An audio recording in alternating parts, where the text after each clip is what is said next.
bermuajahah di forum ini. Semoga semua dalam kondisi sehat walafiat, oke? Saya doakan kalaupun ada persoalan sementara mungkin dilupakan dulu. Nah, kita bisa fokus untuk thalabul ilmi. Yang kedua, salawat dan salam semoga terlimpah curah kepada uswatun hasanah kita, Nabi Muhammad Sallallahu Alaihi Wasallam. Hal yang serupa kita mohonkan kepada Allah agar juga dilimpah curahkan kepada keluarga beliau, kepada para sahabat yang mulia. Diganti.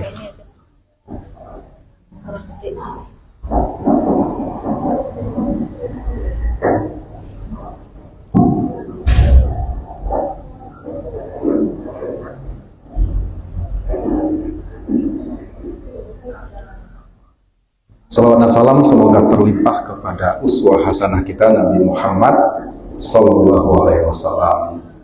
Betul tadi dikatakan bahwa ini sudah masuk di bulan Maulid. Insya Allah dalam beberapa hari ke depan ada momen, yakni Maulidnya Nabi.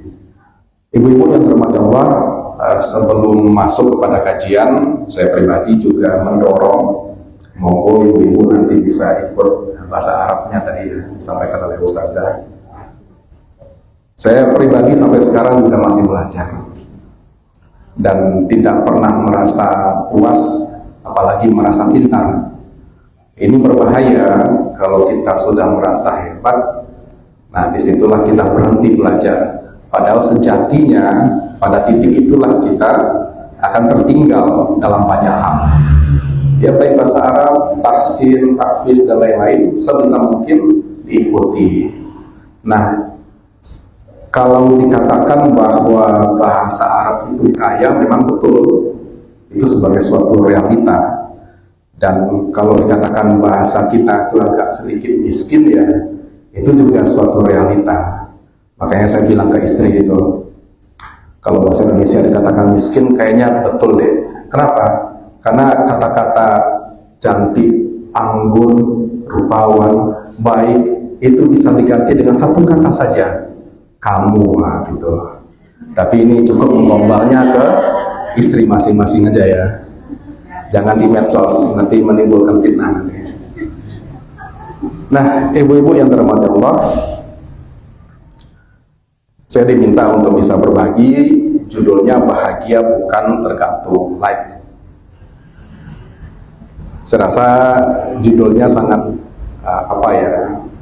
relate dengan kondisi kita, karena bagaimanapun juga kita hidup dalam masa, dalam situasi di mana tidak bisa lagi mengelak dari paparan teknologi. Jadi kalau ingin kita lihat pembagian dari karakteristik generasi, sudah banyak para pakar tentunya yang membahas ini. Kita mengenal ada generasi baby boomers, orang yang lahir pasca Perang Dunia Kedua sampai kelahiran kurang lebih tahun 64. Karakteristik mereka tuh bekerja keras, menjunjung tinggi tradisi, loyal, disiplin, semuanya mengalami proses. Bapak ibu kita dulu kalau ingin misalnya memakan nasi, maka harus diawali dengan menanam padi dulu. Ditanam, kemudian dijaga, dipupuk, disemai, dituai, sampai akhirnya itu semua prosesnya tidak loncat, rumput. Nah, seperti itu. Nah, generasi setelahnya mulai mengenal hal yang sifatnya instan. Tapi bagaimanapun juga, kalau kita ingat dulu Pak Ibu ya, ketika kita misalnya masih sekolah ataupun tahun-tahun sebelum ada handphone, kalau kita berjanji itu pasti kita akan tepati, karena integritas orang ada pada katanya. Ini orang bisa dipercaya atau tidak? Dari mana? Tentu dari kata-katanya. Kapan datang? Besok jam 9. Kita akan bela-belain itu supaya memang datang tepat waktu. Kalau si Anu nggak datang, telat dan lain-lain, itu reputasinya pasti paling juga jam karet dan lain-lain. Nah, seperti itu. Tapi apa hendak dikata, teknologi terus melaju dengan cepat sehingga Ada generasi-generasi Gen Z contohnya, di mana mereka itu dari lahir sudah mengalami masa-masa internet. Kalau saya perhatikan mungkin ibu-ibu semua, kalau bukan generasi X mungkin gen milenial Bu ya, sepertinya. Ada yang baby boomers di sini yang lahir sebelum 64 ada Ibu? Nah, 64 ke bawah semua ya. Nah, ya inilah realita yang kita dapati dulu. Ya kalau masih ingat dulu kita belajar Microsoft ya, Word. Itu kan Microsoft Word 95, naik jadi 97. Kalau menyimpan dulu dalam disk. Saya ingat awal-awal kuliah ada teman itu menenteng-nenteng flash disk, isinya cuma 256 mega, tapi udah keren banget kayaknya. Di awal-awal tahun 2000-an dulu, karena yang lain masih pakai disket gitu. Ya kita mengalami itu. Kalau generasi ibu-ibu kita, baby boomers, itu bisa jadi ketika mereka kecil, mereka hanya mendapati radio, kemudian mengalami televisi, itu pun hitam putih, kemudian televisi berwarna, kemudian lebih jauh itu ada internet, ada telepon dulu ya, kalau kita interlokal itu di atas jam 9 ya, karena dapat bonus murah di atas jam 9. Nah kemudian datang handphone yang pulsanya awal-awal itu mahal betul, kirim WA juga mahal, tapi lambat laun ada. Nah yang sekarang gadget dalam genggaman kita itu sedikit banyak harus diakui mempengaruhi dari karakteristik tabiat dan watak juga generasi-generasi setelahnya, terutama Gen Z ke bawah. Ya mereka sudah, ya mereka melek digital, kritis, peduli isu-isu sosial, tapi agak rentan memang dari segi kejiwaan. Apalagi yang Gen Alpha ini, yang dari awal lahir juga sudah tahu seperti itu. Ya, sekarang kan susah menghindari anak-anak dari pengaruh HP. Tapi bagaimanapun juga tetap harus diupayakan. Karena ada korelasi sebenarnya antara kemajuan teknologi dengan permainan dalam hal ini ya, dengan kemudahan dalam menghafal Al-Quran ataupun bahasa Arab. Saudara-saudara kita di Sudan, di Somalia, dan daerah-daerah sekitar sana, di Afrika, karena mungkin permainan masih agak terbatas, ya anak-anak lebih mudah sebenarnya dalam menghafal. Sedangkan kita terlalu banjir dengan informasi yang sebenarnya kita tidak butuh. Nah, jadi saya ingin mengawali bahwa kita sekarang tengah hidup dalam situasi di mana dunia sosial itu tidak lagi bisa kita lepaskan. Sehingga ada titik rawan, ada ranah yang itu mau tidak mau ada irisan kesudahannya perilaku seseorang di dunia nyata dengan di dunia sosialnya. Kita beberapa waktu lalu dihebohkan ada kasus anak di Bali, orang tuanya mencuri ayam, kemudian sampai mati dihakimi massa. Nah karakteristik orang Indonesia itu memang terbilang cukup latah Bu. Maka berbondong-bondonglah orang memberikan donasi. Barulah di kemudian hari diketahui bahwa ceritanya tidak sebagaimana informasi awal, maklumat awal yang diperoleh orang, bahwa ternyata A, B, C dan lain sebagainya. Kemudian orang coba bandingkan, ada kasus lain di Purwakarta, ini bekerja halal, jadi satpam, akhirnya terbunuh anaknya.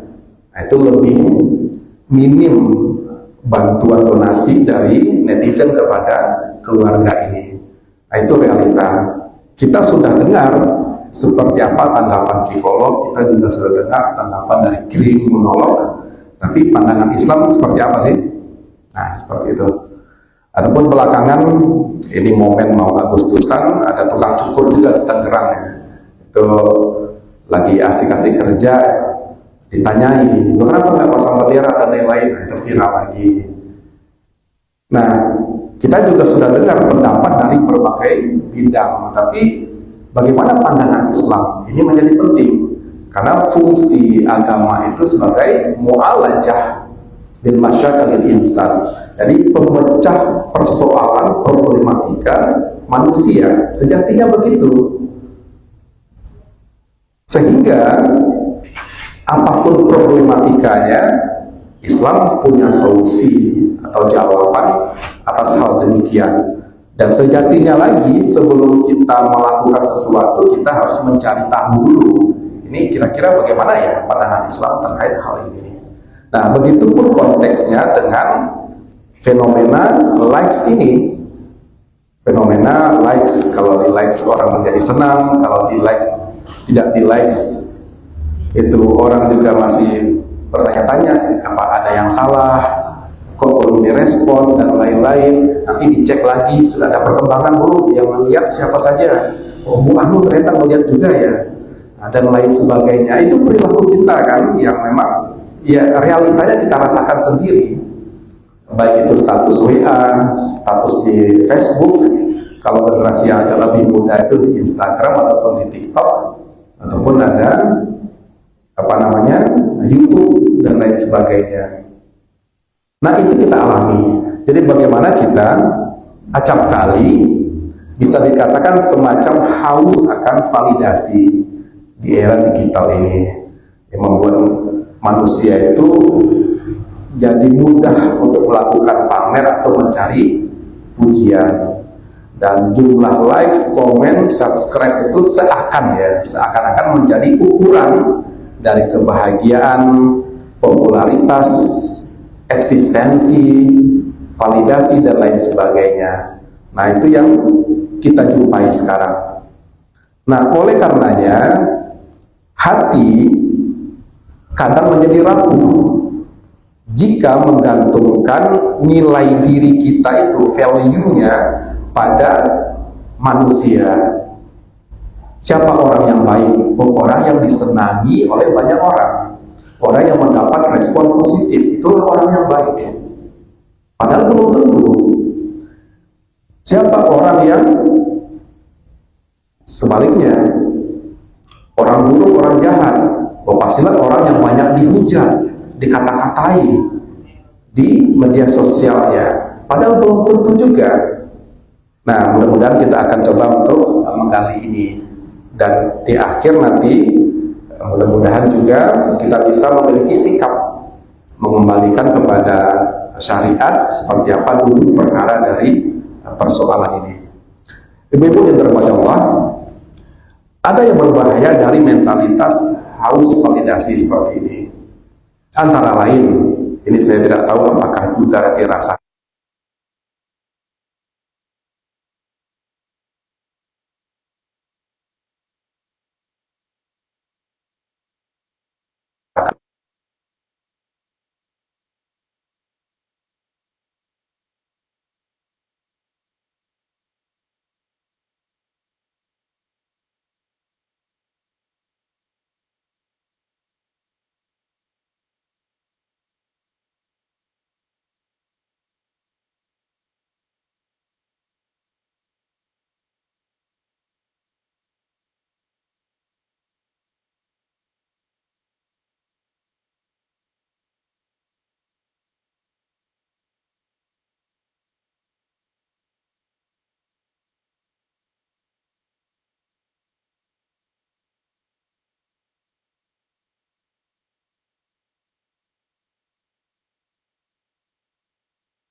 hadis riwayat Muslim dikatakan ada 3 golongan yang nanti akan dihalau ya ke dalam neraka itu karena haus validasi, itu bahasa kerennya sekarang.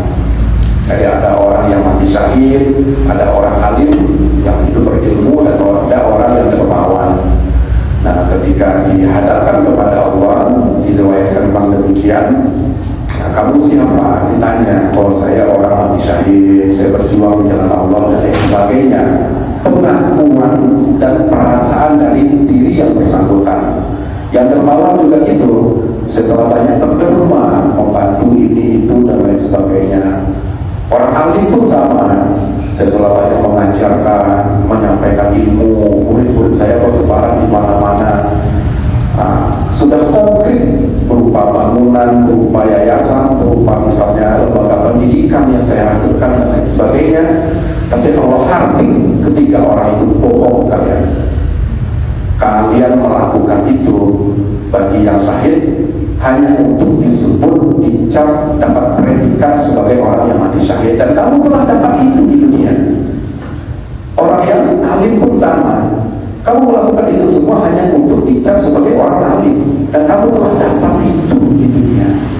Begitu pula orang yang dermawan tadi, kamu telah merasakan dampaknya di dunia. Maka sekarang ya seret orang ini dan lemparkan ke neraka. Oleh karena itu memang harus hati-hati betul masalah niat, masalah perbuatan, apalagi medsos itu ya sangat rentan dengan yang namanya haus validasi tadi. Nah, sekarang apa yang bisa kita lakukan? Islam tentu harusnya punya solusi, karena kan Islam sebagai agama bukan hanya mengajarkan hal-hal yang sifatnya ritual saja, melainkan sebagai mu'alajah tadi, sebagai penjawab dari problematika yang banyak. Nah, hal pertama adalah mari kita ubah orientasi niat kita lillah, melakukan segala sesuatu hanya karena Allah, bukan karena sanjungan netizen.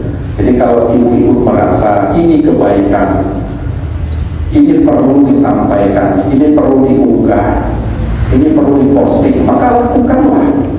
Niat baik itu telah diridhoi, yang ibu-ibu laksanakan sebagai perbuatan itu juga akan bernilai pahala.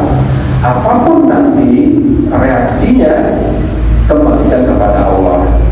Kalau masih setia, ini tidak ada persoalan, karena malaikat tidak akan luput kok untuk mencatat amalan tadi. Dan sebaliknya, kalau misalnya mulai ada pelencengan niat, awalnya mungkin lurus, tapi di tengah jalan ada melenceng ini, nah maka kembalikan lagi. Astagfirullah, ini niatnya bukan untuk pamer, bukan untuk validasi, bukan eksistensi diri, ini untuk kebaikan. Kalau saya lihat ada bukunya dari Mbak Lia itu ya, Mbak, pelan-pelan berperan, nah gitu ya, pelan-pelan dilakukan, berperan, berbuat kebaikan, lama-kelamaan itu akan menjadi habit kita, menjadi kebiasaan. Nah, yang kedua adalah pahami konsep ubudiyah, bahwa kita sebagai manusia tidak punya kuasa memberi manfaat atau mendorong secara hakiki pada orang. Bagaimanapun juga ibu berupaya untuk meyakinkan orang, mengajak orang dan lain-lain, kalau Allah belum berkehendak, ya tetap dia akan belum dapat itu. Tapi minimal bagi kita yang mengajak itu sudah jadi amal soleh. Kadang ada cara-cara yang itu justru di luar perkiraan kita. Kalau kita simak misalnya ya, bagaimana orang-orang menjadi mu'alaf, karena hal-hal yang justru mungkin sepele, tapi meskipun belum dengan upaya kita kan sekali dua kali, mungkin oleh pihak lain nanti, tapi dengan adanya andil kita dalam menyampaikan tadi, kita akan mendapat pahalanya. Ataupun bagaimana mengajak orang pada kebaikan, ngaji dan lain-lain, mungkin tidak langsung oleh kita, tapi jika misalnya nanti setelah sekian kali akumulasi ajakan, tetap kita akan memperoleh pahala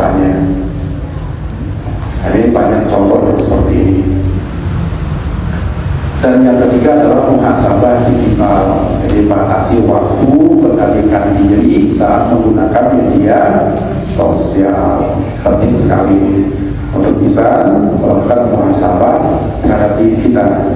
Kira-kira gimana ya? Apakah sudah tepat atau belum? Niatnya seperti apa?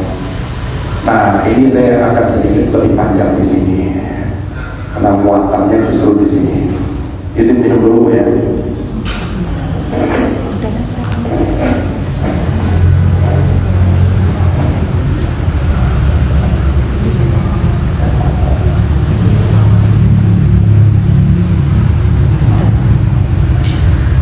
Baik, ayo kita pahami tentang qimatul amal. Apa itu qimatul amal? Artinya nilai suatu amal, suatu perbuatan, bahwa ternyata dalam amaliyah yang banyak itu nilai yang hendak dituju dari perbuatan tersebut kadang beragam, jadi tidak semuanya sama. Kadang-kala kita melakukan suatu perbuatan, nilai yang hendak kita tuju itu adalah qimah ruhiyah, nilai ruhiyah. Contoh, sholat. Sholat itu kalau dilihat apa sih? Malam-malam masih ngantuk bangun, kenanya tidur. Atau misalnya mengerjakan ibadah umroh ataupun haji, apa sih? Mengeluarkan uang sekian banyak, terus pergi ke tanah suci. Kalau dilihat dari nominal mungkin orang rugi, tapi kan yang hendak dituju orang dari perbuatan tersebut bukan nominalnya, melainkan qimah ruhiyah, nilai ruhiyah yang dicari. Nah, kadang-kala dalam perbuatan kita ini justru mengejar qimah ruhiyah. Jadi melakukan sholat tadi, melakukan ibadah seperti haji, umroh, bersedekah. Bersedekah itu kalau dalam konsep kapitalis ini nggak masuk. Ngapain? Harus berderma atau membantu orang. Tidak ada manfaat secara langsung menurut mereka. Tapi bagi kita yang beriman, karena yang kita kejar itu bukan keuntungan, melainkan qimah ruhiyahnya, nilai ruhiyah dari perbuatan tersebut. Nah, kadang-kala kita ini melakukan suatu amal, justru nilai yang hendak kita kejar itu adalah qimah khuluqiyah. Ada nilai akhlak di sana. Seorang muslim ketika dia berdagang kemudian bersikap jujur, itu bukan karena pengen dagangannya laku, bukan. Seorang muslim bekerja kemudian menjaga integritas diri, tidak korupsi, tepat waktu dan lain-lain. Nah, itu bukan karena pengen naik pangkat ataupun dipandang baik di mata atasan, bukan. Karena ada qimah khuluqiyah, nilai akhlak yang ingin kita kejar dari perbuatan itu. Seorang muslim ketika bersikap ramah, menyapa saudara dengan wajah yang berseri-seri, kemudian sabar dan lain sebagainya. Nah, akhlak-akhlak terpuji ini dilakukan karena kita hendak mengejar nilai akhlak, bukan karena ada manfaat yang kita bisa peroleh dari amal tersebut. Bayangkan kalau misalnya tadi kita mengerjakan banyak amalan dalam rangka mengejar manfaat, nah maka dia tidak akan bernilai sama sekali di hadapan Allah. Begitupun yang ketiga, dalam perbuatan itu kadang-kadang kita melakukan yang namanya qimah insaniyah, yang nilai kemanusiaan. Contoh, ada kecelakaan di jalan, kira-kira ibu tanya dulu, ini muslim atau bukan? Nah, bukan ya. Tapi ada dorongan untuk langsung berbuat, dorongan untuk berbuat membantu itu namanya qimah insaniyah. Dulu Aceh tsunami, berbondong-bondong bantuan dari luar negeri datang. Nah, apa yang menggerakkan orang?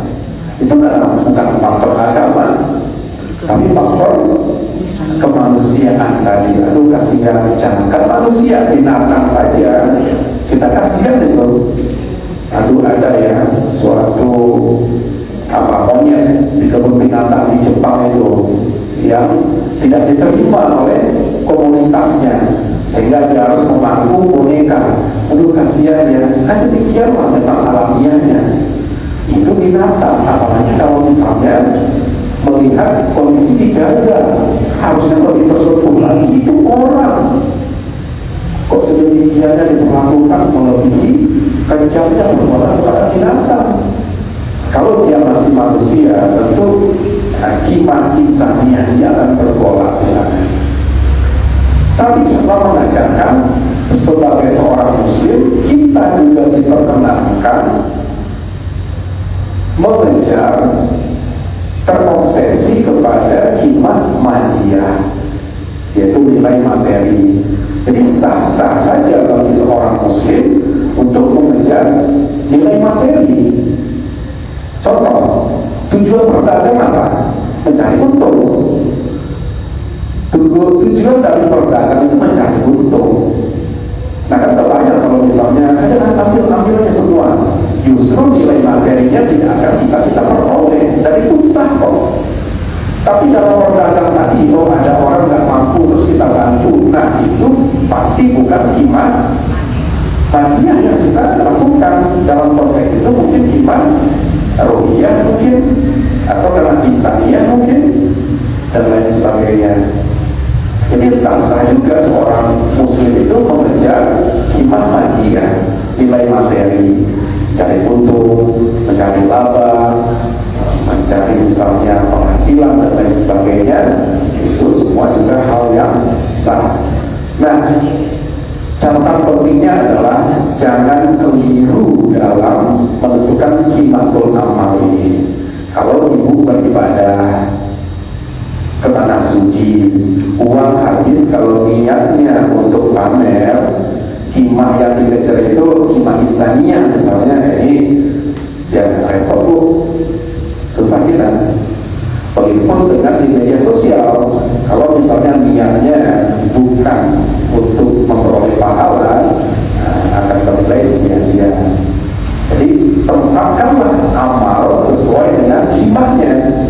Kapan harus himah ruhiyah, terutama yang sifatnya ibadah-ibadah tadi, tolak ilmi termasuk di dalamnya. Kapan himahnya hulukiyah, nilai akal membantu orang, ini kasihan, ayo bantu, dikasihkan utang. Nah, kemudian ada kendala untuk membayar. Ketika ibu menanggungkan pembayaran kepada orang yang tadi berhutang, nah maka itu sama halnya dengan sedekah. Tapi salah kalau misalnya yang berhutang justru berharap ya sudah mudah-mudahan nanti diikhlaskan, itu salah. Justru tetap menahi, karena itu adalah akarnya hutang, itu yang diminta kepada dia. Nah ini juga jangan keliru nanti kesudahnya muslim tadi salah menempatkan himah. Ya kapan kita harus melakukan yang namanya himah hulukiyah, kapan himahnya insaniyah ataupun himahnya madiyah. Jadi lakukan amal sesuai dengan himahnya, sesuai dengan nilainya.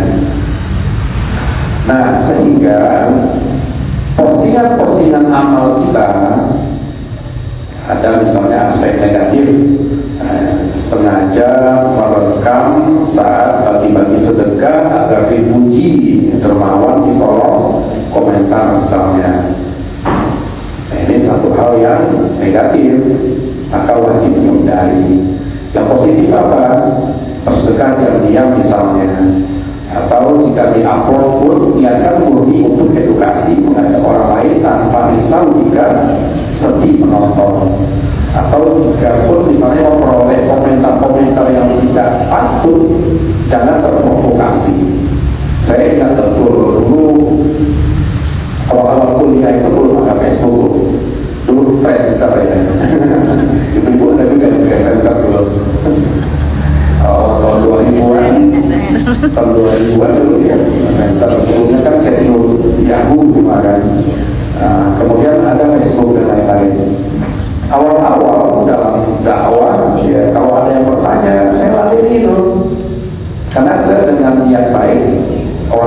juga mungkin perlu pencerahan. Kalaupun masih beda pendapat itu tidak salah. Tapi kesini lama-lamaan kok kayaknya orang ini tidak niat untuk mencari kebenaran ya. Masa bodoh dengan argumentasi kita, memang dia dengan mengumpat aja di situ. Capek lama-lama. Kesudahannya, nah makin parah dengan ada fenomena buzzer misalnya, ataupun sekarang bot ya. Jadi yang kita ladeni itu bukan manusia, memang sudah bot itu. Nah dia ngomong gini, nah, kita masukin ke hati, capek ya. Dia memang niatnya untuk mengumpat ujaran kebencian dan lain-lain, nah kita memasukkan itu ke hati, malah pengaruh negatif bagi diri kita. Karena kan memang harus pakai di sini. Ya sudah, kalau memang niat tampilkan apapun komentar nanti mau diolok-olok ya silahkan. Tidak bisa juga terpancing balik mengolok-olok. Nah itu dia. Jadi reaksi ketika konten ramai ataupun konten sepi, ya jangan sampai ya menjadi ngambek, galau, menghapus postingan karena like sedikit, atau ya pantau terus siapa lagi yang belum. Yang positif berpikir bahwa rezeki kebaikan itu bukan ditentukan oleh angka di layar HP kita, bukan ditentukan oleh jumlah like, jumlah komen, jumlah subscribe dan lain-lain. Jadi tetap harus berkarya positif. Nah, itu menjadi bekal kita. Kalau sudah niat yang lurus, laksanakan. Apapun komentar orang, jangan terlalu diambil hati. Yang positif tidak dibalas, kalaupun negatif tidak perlu dibalas. Kalaupun dibalas, balas dengan kata-kata yang baik lagi, seperti itu. Nah, jangan terlalu diambil perasaan. Nah, sekarang banyak juga grup-grup di WA misalnya, isinya ibu-ibu tetangga, di RT, di RW, di desa, ataupun alumni SD, SMP, SMA, kuliah, dan lain-lain. Kita kan pengen cari teman, kita kan ingin mengajak kebaikan. Kalau malah justru berkonflik di sana, jadi sangat tidak sayangkan. Nah, yang terakhir adalah tentang standar kebahagiaan. Jadi standar kebahagiaan itu ya jangan pernah merasa diri gagal atau tidak berharga ya, karena tidak mendapat respon sesuai harapan. Kita punya ekspektasi ketika ini diunggah responnya begini, tapi ketika hal itu tidak bisa kita peroleh, nah jangan kemudian merasa diri gagal. Apa yang salah ya, apa ini masih kurang bagus videonya, apa ini masih kurang tepat waktu kapan mau postingnya, apa karena mungkin ya ada apa ini, apa yang salah, karena biasanya segini kok sekarang segini. Nah tidak usah seperti itu, merasa gagal dan menyalahkan diri sendiri. Nah sebaliknya kita merasa tenang karena tahu Allah akan meridhoi aktivitas demikian, meskipun tidak ada satu orang pun yang like sama sekali. Saya dalam beberapa kesempatan dulu sama sudah dijadwalkan mengisi suatu kajian, kemudian saya tahu dari panitia juga berupaya keras ya untuk mengajar orang. Ternyata yang hadir itu sedikit, yang hadir sedikit hanya hitungan jari. Itu ujian juga bagi yang suka ngisi-ngisi pengajian ini. Kalau niatnya itu misal jamaah banyak, saya semangat, banyak dengerin ini. Nah kembali kepada niat. Wali sudah jauh-jauh datang, ternyata yang hadir cuma hitungan jari. Terus ketika semangat, asal-asalan menyampaikan materi misalnya. Jadi niat kita itu apa sebenarnya? Apakah karena peserta? Nah itu. Nah yang kita enakan peserta dulu, mohon maaf Ustaz, ini kita sudah upayakan ini itu, tapi ternyata yang hadir sedikit. Jadi tidak usah khawatir kan. Panjenengan telah berusaha, yang hadir cuma segini ya sudah, tidak masalah. Tidak akan mengubah sikap saya kok. Apakah banyak saya jadi semangat, sedikit saya jadi asal-asal? Enggak, akan maksimal juga. Siapa tahu dari orang yang sedikit ini nanti justru kebaikan itu menyebar kemana-mana. Nah, seperti itu.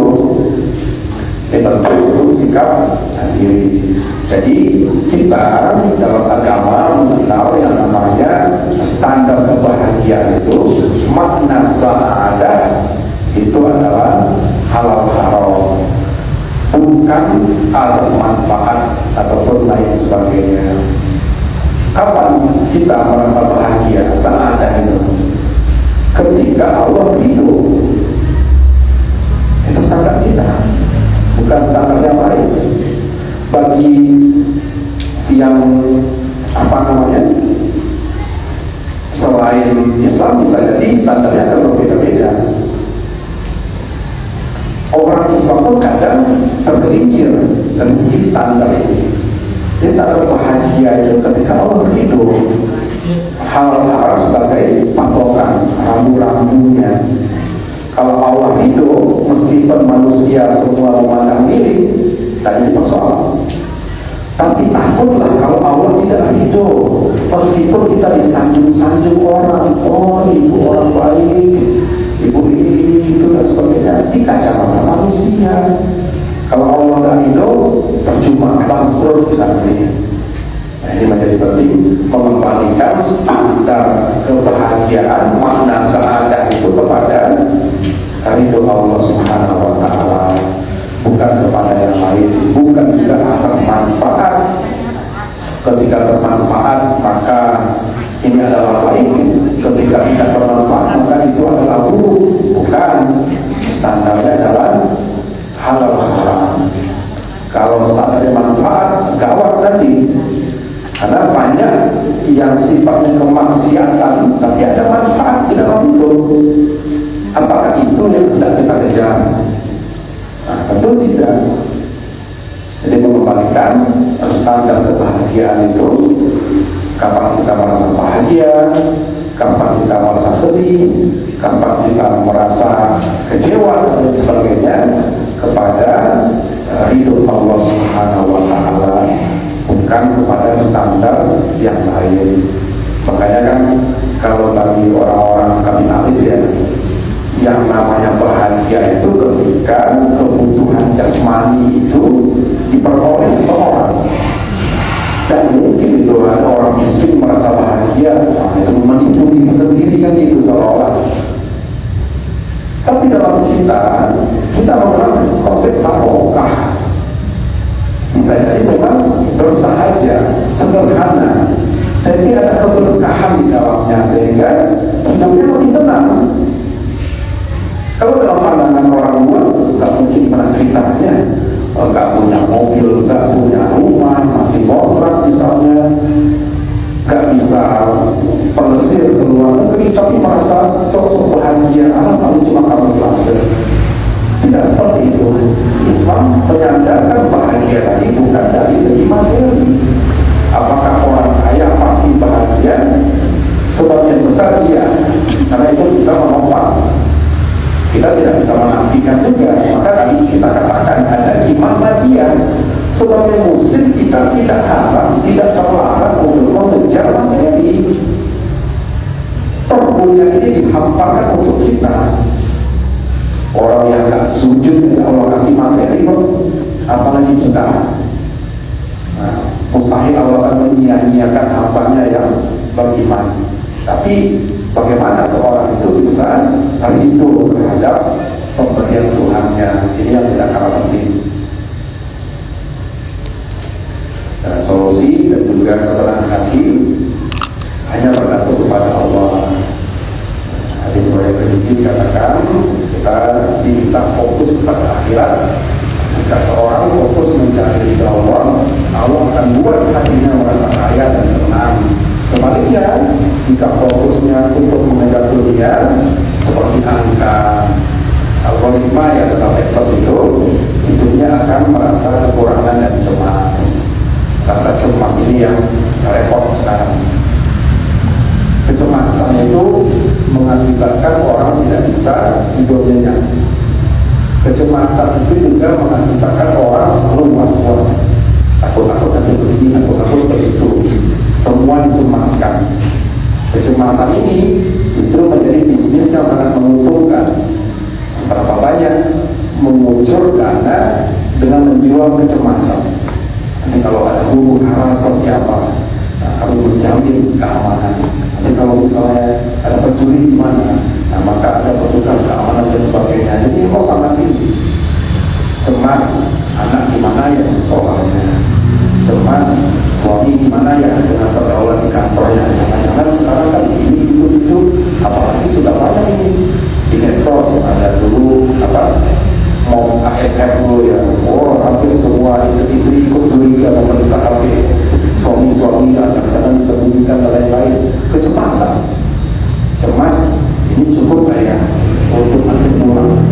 Nah, bulan depan ada hajat mau melakukan ABC dan lain-lain. Kecemasan itu jelas berpengaruh pada mentalitas seseorang. Nah, agar tidak cemas, bagaimana caranya? Ya, kembalikan kepada Allah, sehingga ketenangan sakit niatnya untuk urusan akhirat, maka Allah akan menjadikan kekayaan di dalam hatinya, memudahkan urusannya, dan dunia akan mematuhinya dalam keadaan tubuh. Dan pada siapa yang niatnya adalah urusan dunia, maka Allah akan menjadikan kefakiran di depan matanya, mencerai-beraikan urusannya, dan dunia tidak akan mendatanginya kecuali apa yang telah ditakdirkan untuknya. Itu ibu kurang lebih materi kita. Saya berharap ada tanya jawab, mudah-mudahan nanti bisa kita diskusikan.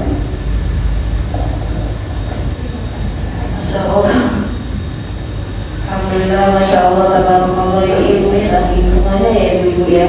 Jadi saat kita sebagai seorang muslim, I know it, saya mungkin apa yang sudah dimakan Ustaz tadi, bahwa standar kebahagiaan kita sebagai orang yang beriman itu bukan dari banyak yang lain, tapi bagaimana dari ridho dari Allah Subhanahu wa Ta'ala.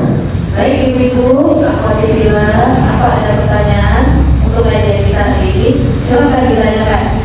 Ada yang bertanya? Silakan. Lalu bertanya sesat jalan. Sering bertanya juga malu pada bu. Ya, kebanyakan saya malu malu itu dari sesat jalan. Silakan. Assalamualaikum warahmatullahi wabarakatuh. Tanya saya ini yang saya tanyakan tentang validasi dan berawal dari validasi itu kan kita membutuhkan validasi yang katanya apa yang kita resmi, apa yang kita keluarkan tadi di media sosial, apakah juga termasuk di kehidupan sehari-hari juga membutuhkan validasi yang seperti itu, atau mungkin validasi ini hanya di media sosial saja. Terus apa bedanya dengan kita itu kita dihargai atau gimana? Ini saja. Terima kasih. Assalamualaikum warahmatullahi wabarakatuh. Langsung saya jawab itu ya. Baik, Ya, baik. Istilah validasi itu kan istilah yang muncul belakangan untuk mendefinisikan fenomena orang membutuhkan pengakuan eksistensi diri. Kalau istilah Arabnya goriza bakok sebenarnya, bahwa orang punya naluri eksistensi diri. Itu memang Allah memberikan khasiat kepada insan, baik itu anak-anak, remaja, laki-laki, perempuan, bahwa memang ada yang namanya goriza bakok dari naluri eksistensi diri. Yang namanya goriza itu rangsangannya muncul dari luar. Jadi bukan hasil metabolisme tubuh kita. Beda dengan makan, minum, ngantuk. Nah, itu kan muncul dari hasil metabolisme tubuh. Karena kita lapar, kita butuh makan, kita haus, kita butuh minum, kita capek, butuh istirahat. Pemenuhannya pun juga telah ditentukan dengan kadarnya. Tapi yang namanya eksistensi diri ini, dia itu rangsangannya dari luar. Tidak mendesak juga sebenarnya untuk terpenuhi. Kalaupun tidak terpenuhi, tidak akan mati. Paling cuma gelisah. Contoh,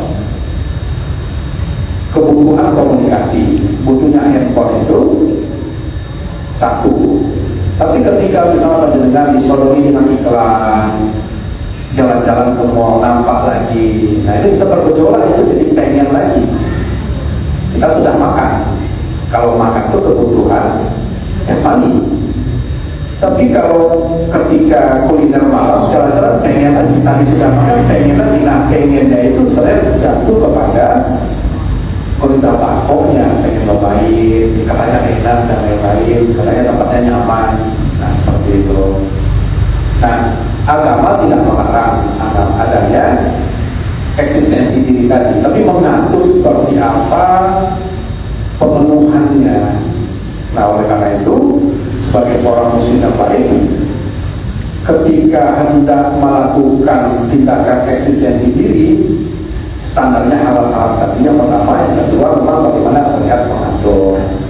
Contoh kepemilikan, Islam tidak melarang orang punya rumah 2, 3 sekalipun tidak masalah. Tapi kalau dari hasil menadah, hasil misalnya korupsi, jelas ini satu hal yang tidak diperkenankan. Itu pun punya hobi, itu kan eksistensi diri juga. Islam tidak melarang. Nah, kan ibu juga perlu tahu nih, kalau laki-laki itu bapak-bapak itu sudah punya hobi, susah dilarang itu. Kalau sudah punya hobi mancing, mau ibu jangan main, aduh nggak bakal mempan, bakal mancing juga. Yang hobi perkutub sama, mau ini ngabisin uang ngapain sih pakai ini? Kalau sudah hobi itu susah itu. Yang sudah hobi campur misalnya, mau dia capek pasti campur juga. Kok. Yang hobi touring misalnya kendaraan, nah ini makanya Islam tidak melarang adanya hobi, tapi menyalurkan dengan porsi yang lebih tepat. Apakah itu dari cara yang halal tadi, apakah dalam pelaksanaan ada pelanggaran syariat atau tidak, nah seperti itu. Jadi kembali kepada pertanyaannya supaya tidak melebar. Validasi eksistensi diri itu boleh dan sah-sah saja dilakukan. Siapa yang tidak senang kalau misalnya sukses berhasil? Siapa yang tidak puas kalau hobinya tersalurkan? Begitupun merasa dihargai, dihormati oleh lingkungan, oleh keluarga besar, oleh pasangan, dan lain sebagainya. Dan tidak salah kita belajar itu. Tapi ketika orientasinya tidak tadi kan di atas kimatul amal itu ya, kimah kan nilai di atas kimah ada namanya goyang. Goyang itu goyang, tujuan di atas tujuan itu adalah makhlukah itu Allah. Nah, jadi kembalikan ke sana sehingga apapun aktivitasnya, ketika bersosialisasi, ketika memperoleh promosi, mendapat pujian, ketika menunjukkan hobi dan lain sebagainya, kembalikan kepada goyangnya makhluk kita itu Allah. Allah itu kan dengan ini buat apa sih sebenarnya? Apakah hanya untuk memenuhi ego saya saja, hanya demi ambisi saja, hanya ingin menunjukkan bahwa kok saya juga bisa dan lain-lain? Apakah itu? Nah ini yang penting. Itu kurang lebih.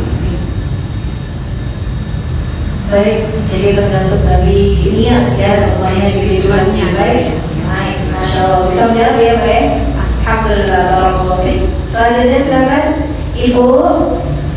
Assalamualaikum warahmatullahi wabarakatuh. Waalaikumsalam warahmatullahi wabarakatuh. Saya Islam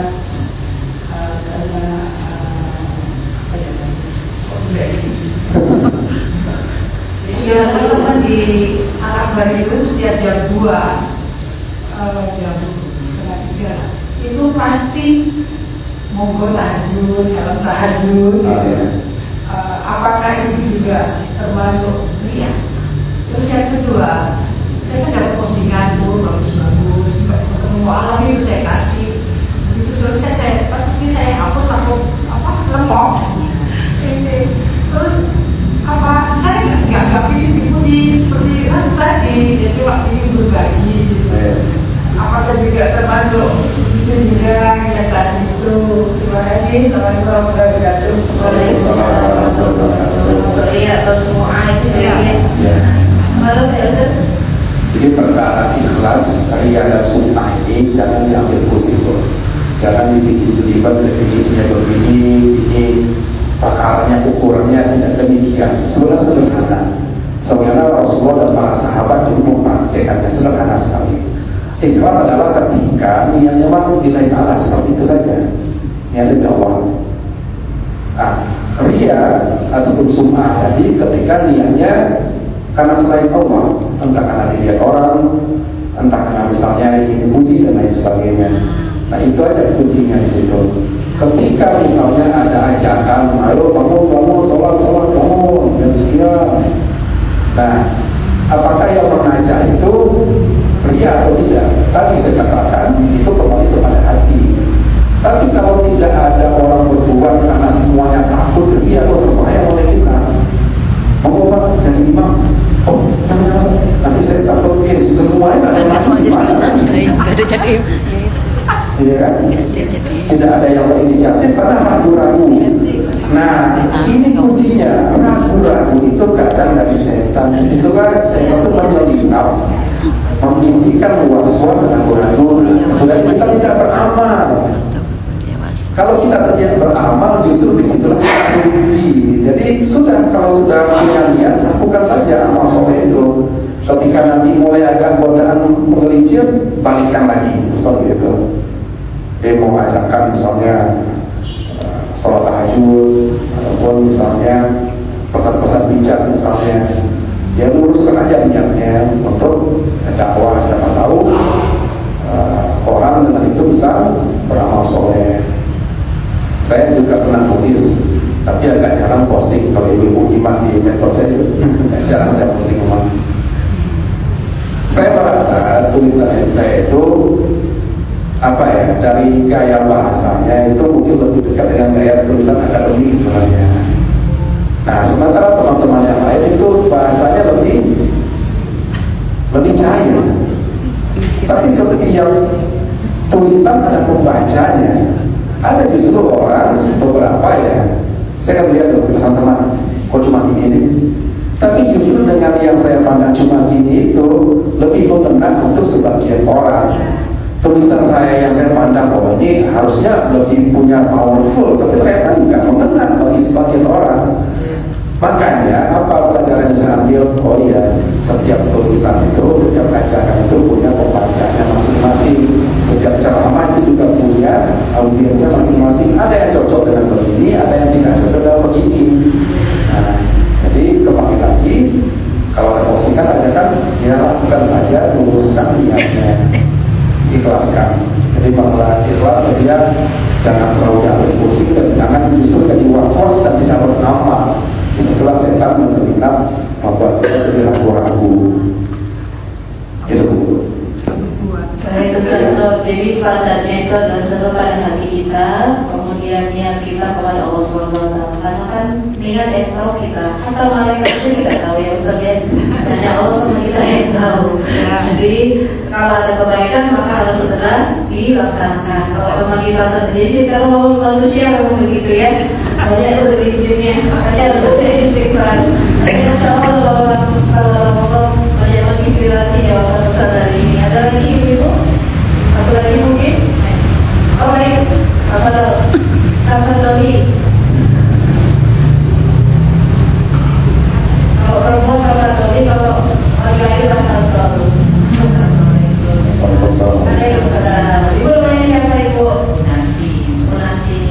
Saya mau tanya Ustaz, kalau dapat apa ini tadi postingan atau konten? Broadcast. Sampai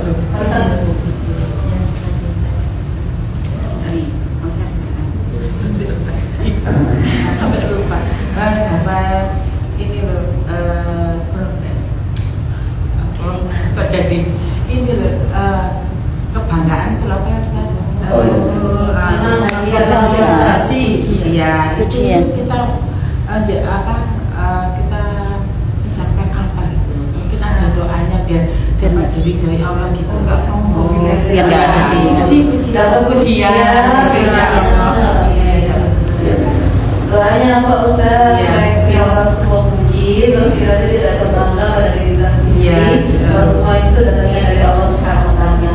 Ustaz, apa lagi Ustaz? Ya, doanya kan sudah sering disampaikan oleh ibu-ibu di sini juga. Masya Allah, Masya Allah, Tabarakallah. Itu kan dengan demikian Kemudian ya yang luar biasa itu Allah.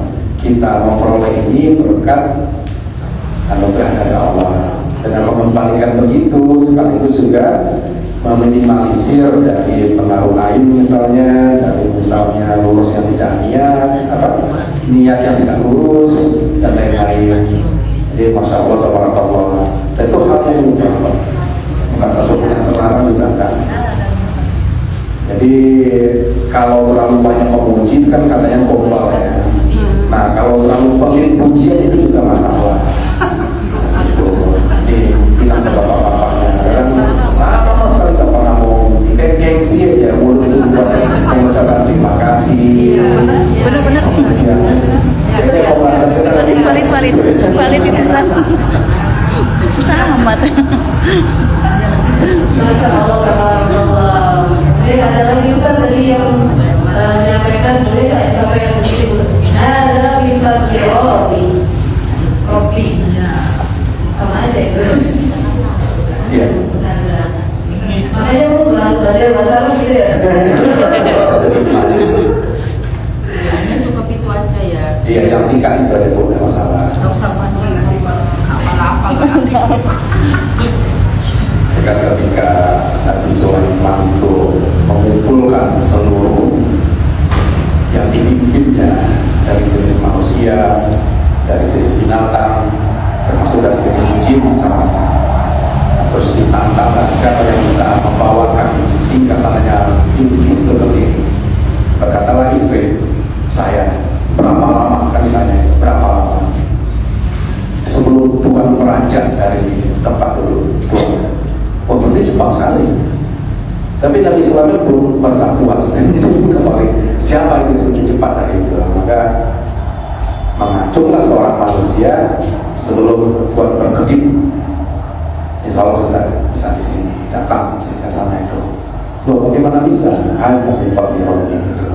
Memang semuanya memang sebagai suatu anugerah pemberian dari Allah kepada kita. Tanpa itu nggak bisa, tanpa kuasa Allah nggak bisa. La haula wala quwata illa billah. Gimana? Oh ada yang satu lagi berdiri ya.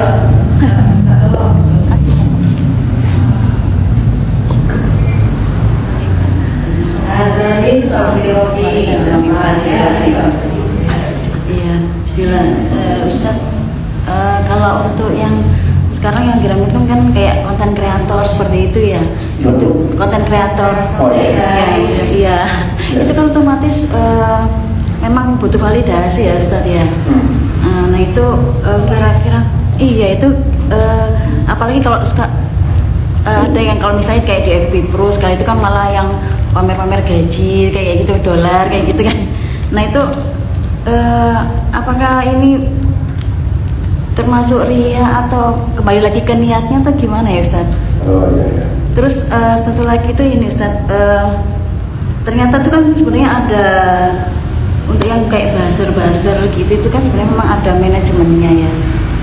Nah itu kayak misalnya buzzer ini kan macam-macam. Kalau yang saya ketahui ini mohon maaf ada yang kayak misalnya ya, jadi kan bayar kayak misalnya produk kecantikan pun juga kan ada itu biasanya kan.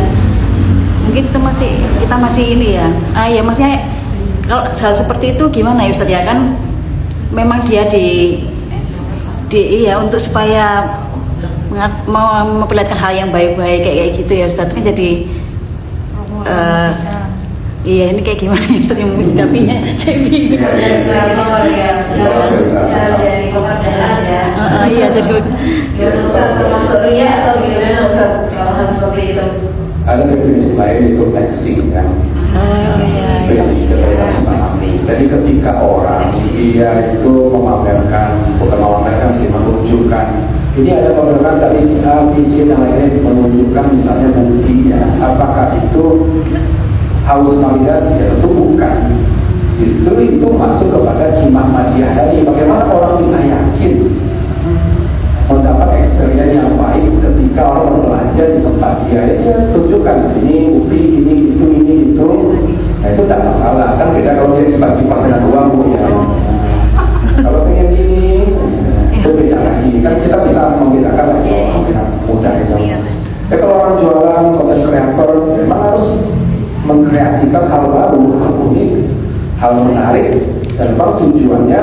bisa dilihat sebagai besar orang seperti itu.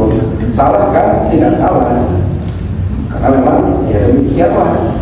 Tapi tadi kalau tujuannya, apalagi kalau himah itu untuk ini ya, bukan himah madiyah. Himahnya misal ceramah nih, nah, kemudian pengen supaya banyak audiens. Saya misalnya kita memaparkan tentang perkara riba, kebetulan diundang misalnya di suatu perbankan yang masih konvensional. Kemudian saya ditanya bagaimana, karena kalau saya jawab begitu nanti saya akan dicap, wah ini Ustaznya nggak ini, orang butuh validasi juga kan, mudah-mudahan tindakan kami ini benar dan yang lain. Nah itu bagi penceramah itu berat Bu, tanggung jawab ilmunya itu berat. Kalau dia hanya demi mendapat validasi, mendapat massa yang banyak, mengikut dia katakan yang tidak sesuai dengan yang dia tahu, atau sebaliknya dia memaksakan menyampaikan yang dia nggak tahu, seperti itu. Nah Rasul mengatakan begini, padahal bukan demikian, itu berat berbohong sama Rasul. Jadi itu sajalah rambu-rambunya. Kalau pekerjaan itu himah madiyah untuk mencapai materi, untuk meyakinkan orang, tadi ditampilkan bukti, nanti bisa ditampilkan saja testimoni. Ini begini itu ya, tentu testimoni untuk mendukung produk supaya orang beli, gitu kan? Yang tak boleh berbohong. Nah contoh, kulit tadinya gelap, 2 minggu kemudian terus berubah, itu pasti bohong. Mungkin kan? Iya. Emang. Jadi kalau ini bisa mencerahkan, oke lah. Tapi kalau langsung membuktikan ya justru kita bertanya-tanya, jangan-jangan ada apa kandungan kimia yang justru merusak ini. Jadi jangan berbohong aja. Kalau dia menyatakan motor fiktif ya ini order, padahal bukan order dia fiktif, ya jelas itu tidak boleh. Itu konten kreator ya. Jadi kalau jadi konten kreator tetap rambu-rambunya syariah. Dia harus mengaku kalau itu konten kreator harus menunjukkan aura misalnya, saya melihat banyak yang nonton tuh. Nah ini tidak bisa juga. Kita harus terikat dengan unsur syarat, tidak boleh bohong, tidak boleh misalnya menunjukkan aura, tidak boleh melakukan tindakan yang curang dan lain-lain. Tetap sesuai ketentuan. Terus yang kedua Apa ya? Enggak, yang basar kan ada manajemennya kan. Oh iya. Kan jadi pekerjaan gitu loh. Iya, jadi kalaupun pekerjaannya agak juga ya ke anak kita, saudara kita, kalau kerjanya untuk mendongkrak viewer misalnya, selama itu halal, contohnya masih produk protein juga produk sudah ada halalnya, kemudian yang kerja untuk mendongkrak ya tidak masalah. Oh ini ada manajemen ustaz misalnya, supaya ustaz ini layak nih untuk dibincangkan, kemudian dinaikkan, itu tidak masalah. Tapi kalau misalnya bertentangan dengan nurani kita, contoh ini pro terhadap genosida di Gaza, harusnya punya sikap, saya tidak bisa terima order ini. Atau ini mempromosikan minuman keras misalnya, kita digandeng tuh sebagai konsultan, sebagai misalnya yang akan mempromokan, ya harusnya punya sikap juga sebagai muslim. Maaf saya tidak bisa terima order ini. Nah, jadi bahasa seperti itu juga kalau misalnya dari sukses kan gitu, ada calon A, calon B. Kalau ingin mempromokan calon A supaya terpilih dengan cara-cara yang masih normal itu tidak masalah. Tapi kalau misalnya justru menyerang di pihak sana, melontarkan fitnah, nah ini yang berat. Jadi apa itu fitnah? Menyampaikan keburukan seseorang yang faktanya tidak ada pada diri dia, itu fitnah. Oh katanya majelis taklim ini gini ya, beredar itu misalnya. Padahal itu tidak ada faktanya, jatuh ada fitnah. Sebaliknya kalau misalnya ada keburukan, memang faktanya ada keburukan itu, terus disebarkan, nah itu jatuh pada ghibah. Jadi kalau ghibah itu menyampaikan sesuatu keburukan yang memang faktanya ada. Kalau fitnah itu menyampaikan keburukan faktanya tidak ada. Baik ghibah ataupun fitnah sama-sama tidak boleh. Baik, jadi semuanya pakai standar yang masing-masing dan harus bekerja dengan syariat Islam ya. Baik, satu lagi sedikit saja. Ya baik, satu lagi dari alhamdulillah Ustaz, kita harus mendekat untuk meyakinkan kita datang ke teman-teman dan lain sebagainya seperti kayak karena apa? Saya baca dari hadis ini, kalau kita menggantungkan kepada Allah semuanya ya insya Allah. Itu yang saya lakukan. Tapi waktu dulu saya itu kan ada istirahat kerja, saya staf dengan gubernur. Walaupun masjid di sebelah saya, jadi Allah Akbar saya kadang-kadang nggak bisa ke bawah. Tapi saya berdoa dalam hati saya, ya Allah ampunkan dosaku ya Allah, ampunkan dosaku ya Allah. Setelah itu baru saya turun ke bawah untuk sholat di kantor gubernur. Jadi persis di samping lantai 2 itu kantor saya, samping saya. Tapi saya dalam hati saya, ya Allah ampunkan dosa. Nah sekarang kita udah masih lebih alhamdulillah Ustaz. Jadi saya lebih fokus dan emang insya Allah realitanya apa yang disampaikan di barang siapa menggantungkan kepada akhirat, realitanya emang itu saya rasakan Ustaz. Cuma saya menanyakan yang ini sedikit di kalimatnya Ustaz. Dan dunia ya kan memudahkan urusannya ya itulah. Kemudian dan dunia akan mengapain itu? Mendatanginya dan ya tipe ya itu yang jatuhinya karena insya Allah menjauhinya mendatanginya mendatanginya. Itu Ustaz saya ingin tapi insya Allah Ustaz ini saya rasakan sekali karena kalau saya jadi dosen saya juga ngajar di S2 nya UNER dan juga di sekarang saya setelah pensiun saya ngajar di Universitas Muhammadiyah. Kalau waktu saya ngajar itu saya sholat turun ke bawah ya udah pokoknya hanya 5 menit waktu sholatnya kita naik lagi.